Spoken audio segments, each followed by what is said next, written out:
Salut, c'est Nina en direct d'Olivierland 1377. Ça vous plaît? Si t'as pas du PQ à 50 ans, t'as raté ta vie, hein. Faut le montrer. Il est rose. Alors, comme un peu le gouvernement, hein, sortez, rentrez, sortez, rentrez, sortez, rentrez. Des fois, je me dis j'arrête, c'est vraiment peine perdue. C'est temps de perdu surtout, puis tout le monde s'en fout de mon baratin. Mais bon, voilà, on a tous nos petites bafouilles à faire. Donc, moi, c'est en causant dans le poste, pour le meilleur et pour le pire. Donc les récents événements, c'est vrai qu'hier, je me suis assez bien marrée en regardant toutes les petites blagounettes qui tournent sur les réseaux. Chacun y va de son soutien moral pour survivre en période de confinement. Donc ça s'organise, les apéros Skype, je sais plus comment, à la fenêtre, tout le monde chante, tout ça, formidable. Je dis c'est Disneyland, c'est super, tout le monde a l'air hyper content. Donc bon, il y en a qui sont créatifs, hein. C'est vrai qu'il y a quand même matière à se poiler un peu. Mais ça m'a... À un moment, je me suis dit, mais attends, tout le monde est content finalement de ne rien foutre, là, d'être obligé de rester à la maison. Même pas besoin d'avoir mal à la tête, d'avoir la grippe ou d'être en burn-out. On est condamné à rester chez soi, c'est génial, payer rien foutre, c'est super. Tout le monde est content, on se croirait un petit peu dans une salle à manger le 24 décembre à 19 h avec 25 gosses, quoi. C'est l'excitation, on attend le Père Noël. Alors, du coup, moi, c'est vrai que je sais pas, peut-être que tout le monde fait preuve de patience et d'abnégation, et chacun peine, mais en fait montre son visage lumineux, content, etc. Je dois être complètement à côté de la plaque, mais même moi, ça me fait quand même grave chier, ce confinement. Ça m'amuse pas du tout, les apéros Skype, en fait, ça m'amuse pas. Et surtout, je me demande vraiment quel est le bien fondé de ce confinement. Oh, là, je vais encore me faire insulter, mais c'est pas grave, je commence à avoir l'habitude.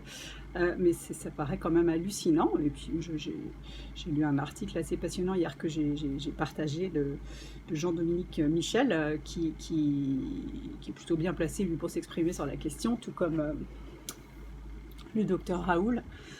Et donc confiner des gens en bonne santé, c'est moyenâgeux comme façon de faire quand même, hein. Donc tester, ça semblerait être une solution plutôt pas con en fait, hein, quand même, de tester tout le monde, et puis du coup de confiner ceux qui sont malades évidemment, et puis ceux qui sont fragiles évidemment, et puis ceux qui sont en bonne santé puis qui sont pas fragiles, on les laisse vaquer à leurs occupations quand même. C'est un petit peu la moindre des choses. Là on est assigné à résidence, contrôlé par les flics, c'est du délire quand même. Donc, mais tout le monde a l'air de trouver que c'est normal et que c'est pour notre bien. Voilà, moi je me suis fait aligner. Est-ce que je vais au supermarché sans mon masque?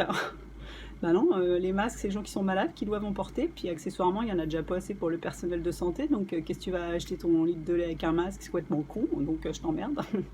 Puis si j'avais des choses à acheter évidemment, mais ça m'amuse toujours de voir qu'il n'y a pas de PQ. Bon, PQ.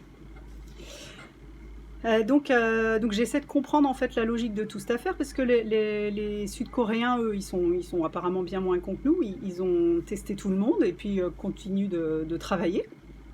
C'est bien, moi je demande que ça, de continuer à travailler, hein. Apparemment, il y en a plein qui n'ont pas tellement envie en fait de travailler, ça leur va bien, puis ils pensent que c'est le président de la République qui va financer tout ça avec ses petits deniers, parce que c'est un homme généreux, hein.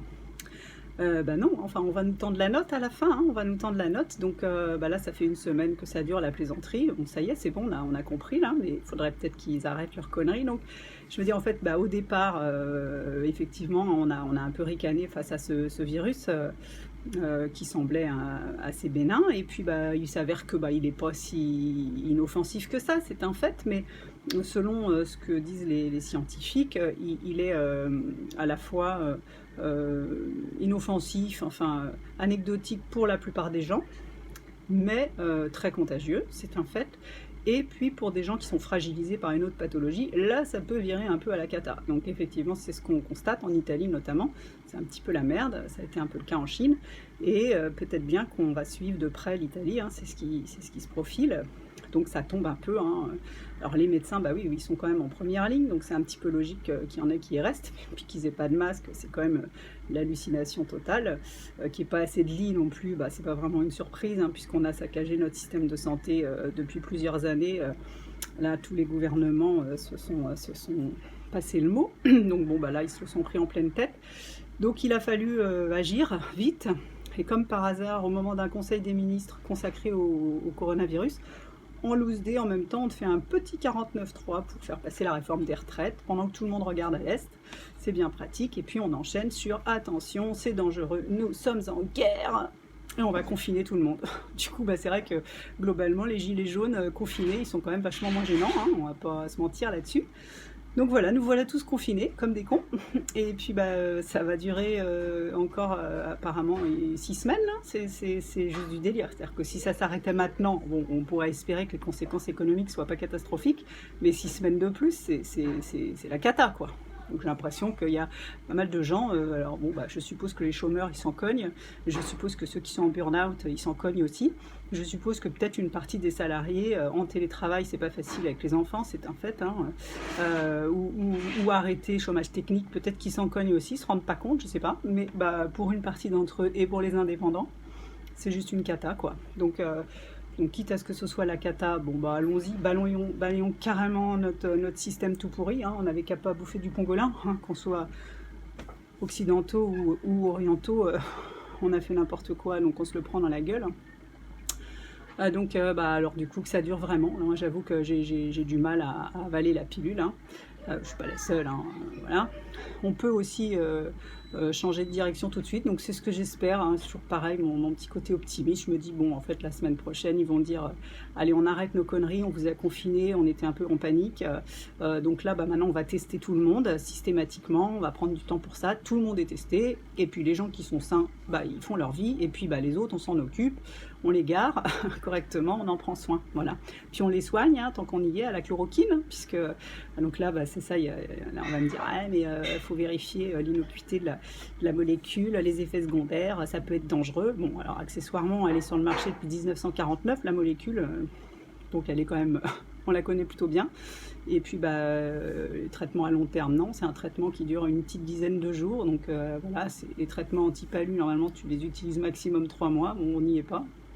Et puis ça a eu des résultats probants, et puis évidemment en overdose c'est dramatique, mais enfin ta boîte de Doliprane, si tu l'avales, tu meurs aussi, donc voilà, pas de molécule qui soit totalement anodine, évidemment, hein, quand il y a un effet, quand il y a un principe actif, faut pas en bouffer trop, hein, c'est le principe. Donc voilà, j'espère, je me dis ça y est, ils vont se reprendre là, ils vont arrêter de déballer l'armée partout et de nous dire de ne pas sortir et de nous mettre des PV parce qu'on va faire pisser le chien. Ils vont tester tout le monde et on va reprendre une activité normale. Voilà, c'est ce que j'espère, mais je repense, je passe un peu du coq à l'âne là, si je vous dis, voilà, je l'ai vu qu'une fois, on l'a tous vu, hein, de toute façon, puisque c'était après le discours. Comment vous sentez-vous? Comment je me sens? Comme un homme qui s'est pris un grand coup sur la gueule. Et qu'est-ce que vous conseilleriez? Je conseillerais de vous tenir loin, très loin de ce virus. Putain, tout le monde voit qui c'est, hein. Je pense que tout le monde l'a vu, hein, ce monsieur, 73 ans à l'hôpital. On l'a entendu juste après le discours du président qui nous disait qu'on était en guerre. On est en guerre. Et j'en arrive à me demander si c'était un vrai, tellement son texte était magnifique. Après le discours du président, son texte était magnifique. Et donc on se retrouve avec tout le monde bien discipliné, enfermé à la maison, et en trouvant ça normal de saccager complètement l'économie de ce pays. En imaginant qu'après il va y avoir des lutins partout et que ça va être super et qu'il y aura des gros gâteaux à la fraise pour fêter ça. Mais c'est pas ça, hein. Si on sabote complètement l'économie, ça va être une merde sans nom. Donc une fois j'avais noté des trucs. Parce que, oui, c'est quand même sur l'article, ce qui était quand même très intéressant. Alors, il avait merdé sur certains chiffres, mais ça reste un détail. Ce qui est important, c'est qu'en gros, le comptage en temps réel des morts depuis le début de cette épidémie, qui fait flipper, c'est un fait, hein, de voir cette hécatombe. On pourrait faire exactement la même chose avec toutes les épidémies de grippe chaque année, en fait. Il y a plusieurs milliers de gens qui meurent de la grippe en France chaque année. C'est pas la grippe elle-même qui tue, c'est la grippe qui vient se rajouter à d'autres pathologies et qui fait donc des pathologies pulmonaires notamment, et donc ça fait des milliers de morts chaque année, à peu près 8000. Donc cette épidémie-là, elle est tout à fait sur la courbe classique de la grippe. Et on pourrait faire paniquer tout le monde, idem en balançant les chiffres des morts du cancer. On pourrait, je pense, pas mal s'amuser avec les suicidés, mais bon, comme il y en a beaucoup sous Prozac, ceux-là, on n'en parle pas trop. Donc là, c'est vraiment le projecteur balancé sur un truc qui est effectivement très contagieux et qui est effectivement potentiellement dangereux pour les fragiles. Mais les enfants sont globalement pas concernés par cette épidémie. Donc fermer les écoles, apparemment, c'était pas forcément non plus indispensable.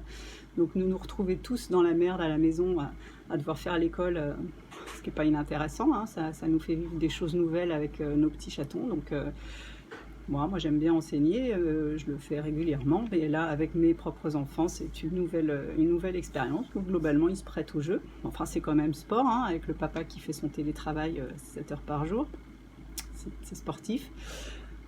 Et ça n'a pas de sens, en fait, ça n'a pas de sens, et depuis hier, je n'ai de cesse de me répéter que putain, ça n'a pas de sens, et que si ça continue encore pendant 6 semaines, c'est du délire, c'est une aberration totale, quoi.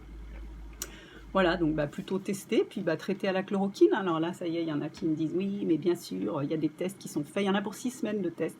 Oui, mais sauf que les spécialistes, ça fait longtemps qu'ils ont testé. Hein. D'ailleurs, de l'autre côté, là-bas, là, vers l'est, hein, ils ont testé aussi. Ça fonctionne, la chloroquine, avec l'azithromycine, une antibiotique. Les antibiotiques, c'est contre les bactéries, mais il y en a certains qui ont un effet aussi contre les virus, ce qui est le cas là. Donc, bon, j'ai appris des trucs là-dessus. Donc en traitant les gens, on obtient des résultats balèzes, notamment le portage viral qui dure 20 jours sans traitement. Avec ce traitement-là, ça le réduit à 4 à 6 jours. C'est-à-dire que les gens, entre le moment où ils sont infectés et le moment où ils sont complètement guéris et plus contagieux, au lieu de 20 jours, c'est 4 ou 6. Donc c'est quand même pas négligeable. Mais non, on fait pas ça chez nous. On le fait pas. C'est incompréhensible. Et un qui me disent mais oui, mais tester tout le monde, ça coûterait beaucoup trop cher. Mais c'est quand même aberrant de faire ce calcul-là. Où est-ce que ça coûterait plus cher de tester tout le monde que de mettre le pays à l'arrêt pendant 6 semaines? Ça n'a pas de sens, en fait. Ça n'a pas de sens, voilà. Donc évidemment, par contre, c'est pas très rentable, hein, la chloroquine, ça a été mis sur le marché en 1949, hein, forcément ça rapporte plus grand chose, mais le laboratoire Sanofi a dit qu'il allait en envoyer un certain nombre de doses là, donc c'est sympa, c'est cadeau, bon ok, c'est rassurant. Je ne doute pas du fait que derrière ça, ils vont certainement nous proposer un petit vaccin contre le Covid-19, tout comme ils le font chaque année contre la grippe.